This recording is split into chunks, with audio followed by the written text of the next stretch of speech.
Fala, queridão! Hoje é o nosso dia 37 da nossa leitura anual da Bíblia Sagrada e a nossa leitura hoje está em Hebreus capítulo número 2, Gênesis 46, versículo 28 até Gênesis 47, versículo 31 e Salmo número 37. Então vamos para Hebreus capítulo de número 2. Agora em Hebreus capítulo 2, logo após o capítulo 1 enfatizar que Jesus era superior aos anjos, no capítulo 2, o autor aos Hebreus, agora ele vai fazer uma advertência aos leitores quanto ao perigo de negligenciar a salvação vinda de Jesus. E ele vai também explicar o porquê Jesus teve que se tornar humano e sofrer para que ele pudesse trazer redenção. Agora, do versículo 1 até o versículo 4, o autor ele vai fazer uma advertência contra a negligência espiritual, porque o autor vai dizer que nós devemos prestar atenção e ficar ligado naquilo que ouvimos acerca de Cristo, para que a gente não se desvie, né? Ele vai falar que a lei que foi dada por anjos teve punição para aquele que desobedeceu, quanto mais é o evangelho. E ele vai continuar dizendo no versículo 4, por exemplo, que os milagres confirmaram a autenticidade da mensagem cristã, porque ele vai citar sobre sinais, prodígios e vários milagres. Agora, do versículo 5 até o 9, vai falar da humanidade de Cristo e a sua supremacia sobre os anjos, porque o autor vai dizer que Deus não colocou o mundo vindouro sobre o domínio dos anjos, mas sob Jesus. E ele também vai citar aqui, o autor, o Salmo número 8, porque ele vai citar assim, ó, que é o homem para que dele se lembra? Tá falando, o salmista aqui, quando ele falou isso, e agora o autor, os Hebreus, está citando, aqui está dizendo que o salmista, ele mostrava a grandeza de Deus e como ainda assim, Deus sendo supremo, Senhor, tão grande, ele ainda concedeu honra ao ser humano.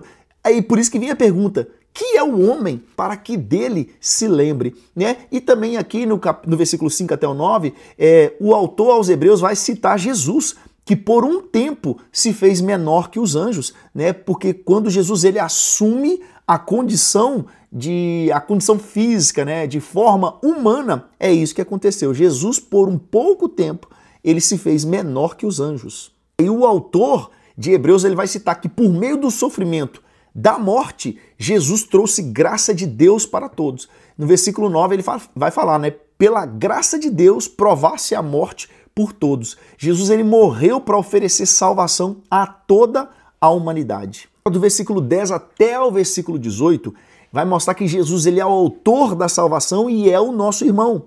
Porque vai falar assim que ele não se envergonha de nos chamar de irmão. O autor aos Hebreus também vai dizer que Cristo compartilhou da nossa humanidade para destruir o poder da morte e do diabo, né? Vai falar que ele não veio para ajudar os anjos, mas ele veio para redimir a humanidade, porque fala assim que ele veio para a descendência de Abraão, né? Então, como sumo sacerdote, Jesus ele sofreu tentações e ele pôde nos socorrer, ou socorrer o povo, né?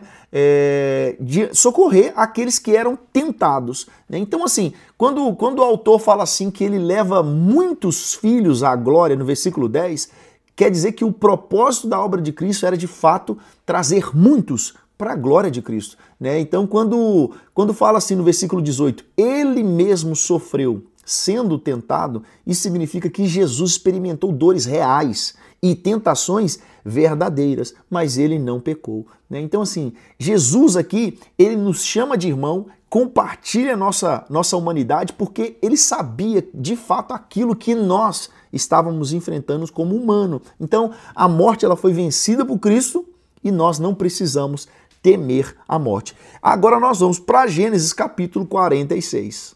Agora em Gênesis capítulo 46, finalmente Jacó ele chega ao Egito e ele encontra agora com José, né? Nesse trecho, finalmente há um encontro entre José e Jacó, né? E Jacó agora ele é recebido por José e a família de Jacó se estabelece na terra de Gósen. E o faraó os recebe bem. E José também, nesse trecho, vai mostrar que José administra muito bem os recursos do Egito e isso garante o sucesso do Egito e também a sobrevivência da própria família de José no Egito.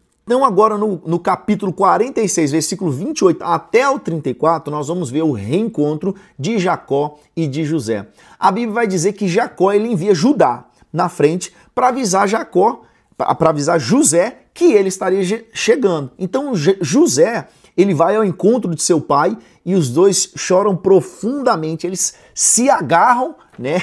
A Bíblia fala que eles se jogam no pescoço e eles ficam por um longo tempo num abraço demorado de saudade, né? Então Jacó é muito emocionado, ele declara que agora ele pode até morrer em paz, porque os olhos dele viram José mais uma vez. E José agora faz uma orientação para os seus irmãos para dizer que eles eram pastores, né? Para que eles possam morar em Gósen, porque os egípcios eles desprezavam os pastores. Então José fala assim: vocês vão falar diante do faraó que vocês eram pastores, para que vocês possam habitar na terra de Gósen, porque lá no Egito os pastores são desprezados. Essa questão dos egípcios desprezarem os pastores é porque, assim, os egípcios eles tinham uma cultura muito forte da agricultura. Então eles olhavam os pastores com o status de pessoas inferiores a eles. Então agora no capítulo 47, versículo de 1 até o 12, vai mostrar que Jacó e os seus filhos eles foram apresentados ao faraó. José, nesse trecho, ele leva 5 de seus irmãos para se apresentarem ao faraó. Então ele explica que os irmãos eram pastores e os irmãos pedem a faraó para que eles possam habitar na terra de Gósen. Então faraó permite que eles habitem lá e faraó dá até uma sugestão para que os irmãos de José cuidem do seu próprio gado, do gado de faraó. Então Jacó, agora diante de faraó, Jacó abençoa Faraó. Olha para você ver, Jacó ele está abençoando Faraó. E segundo Hebreus, capítulo 7, versículo 7, normalmente o maior abençoa o menor. Então aqui a gente está entendendo que Faraó reconheceu a autoridade espiritual de Jacó e Jacó abençoou Faraó. E nesse trecho a gente vai ver que isso acontece por 2 vezes, fala que Faraó foi abençoado por Jacó. Então José, nesse trecho, ele sustenta a sua família com alimento durante a fome que o Egito e que o mundo estava enfrentando. E agora no capítulo 47, versículo 13 até o 26, nós vamos ver que José, ele administra muito bem a fome no Egito e ele faz Faraó ficar ainda mais rico, porque a fome continua severa e o povo egípcio agora eles ficam sem dinheiro para comprar alimentos. Então José estabelece um sistema entre os egípcios ali, né, que eles chegavam e entregavam os seus animais em troca de comida. E José ia dando comida para eles. Quando os animais acabaram, agora eles começaram a oferecer as suas próprias terras em troca de comida. José também faz isso. Aí José ainda pega a terra dos egípcios, permite que eles trabalhem na terra, porém 20% daquilo que eles produziriam seria do faraó. Então o povo aceitou essa condição para que eles pudessem garantir a sua sobrevivência. Né? No versículo 22 a gente vai falar que os únicos que não venderam suas terras foram os sacerdotes, porque a Bíblia vai dizer que eles eram sustentados diretamente pelo faraó e eles não precisaram então trocar suas propriedades por comida, porque quem cuidava dele era o próprio faraó. Agora, encerrando o capítulo 47, o verso 27 até o 31, vemos aqui um último pedido de Jacó para José. Vai falar aqui que a família de Israel ela prosperou em Gósen, né? E Jacó ele sente que a sua morte agora se aproxima, ele chama José para um último pedido. Então, quando ele chama José, Jacó faz José jurar que não enterraria Jacó no Egito, mas sim na terra de Canaã, junto aos seus antepassados. E José, ele jura cumprir o desejo do pai. Então, assim, no versículo 27, quando fala que Israel prosperou no Egito, a gente entende que o Egito foi um lugar de refúgio temporário, mas ele não era o destino final do povo de Deus. Então, assim, o pedido de Jacó também, para ser enterrado em Canaã, no versículo 30, mostra a fé de Jacó na promessa de Deus, de que Israel um dia voltaria a ser a terra prometida, que o Senhor prometeu. Né? E no versículo 29, quando José ele coloca a mão sobre a coxa de Jacó, né, esse gesto, nós já vimos eles em leituras anteriores, era um gesto que simbolizava um juramento solene na cultura antiga. Agora nós vamos para Salmo número 37. O salmo de número 37 é um salmo de sabedoria, que é também atribuído a Davi, e nesse salmo, Davi ele vai ensinar que os justos devem confiar no Senhor e não ficar inquietos com a prosperidade dos ímpios, né? Porque Deus ele vai cuidar dos seus e trará juízo sobre os ímpios, sobre os perversos. Então, no verso 1 até o verso 11, o salmista, né, Davi, ele vai falar para não se preocupar com os ímpios, mas confiar somente no Senhor. Então ele vai falar assim, não tenha inveja dos ímpios, pois eles vão desaparecer como a erva seca. Ele vai falar assim, confie no Senhor, faça o bem, habite em segurança, deleite-se no Senhor e Ele concederá os desejos do seu coração. E ele também vai dizer que os mansos herdarão a terra, enquanto os ímpios perecerão. E aqui tem uma curiosidade que quando ele fala no verso 11, os mansos herdarão a terra, essa promessa ela foi citada por Jesus em Mateus capítulo 5, versículo 5, mostrando que os humildes eles são exaltados por Deus.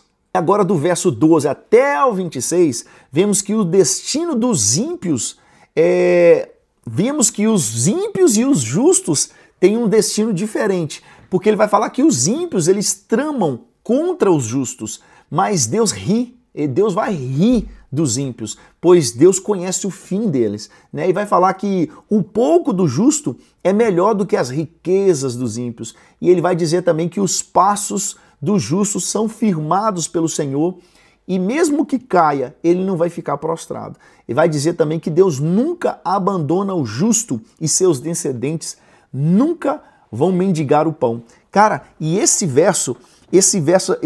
leitura de hoje, ela tem o verso aqui 23 até o verso 25, que é lindíssimo, né? Fala assim, os passos de um homem bom, eles são confirmados pelo Senhor, e ele deleita-se no seu caminho. Ainda que caia, não ficará prostrado, pois o Senhor o sustém com a sua mão. Olha agora que lindo. Fui moço e agora sou velho, mas nunca vi desamparado o justo, nem a sua descendência mendigar o pão.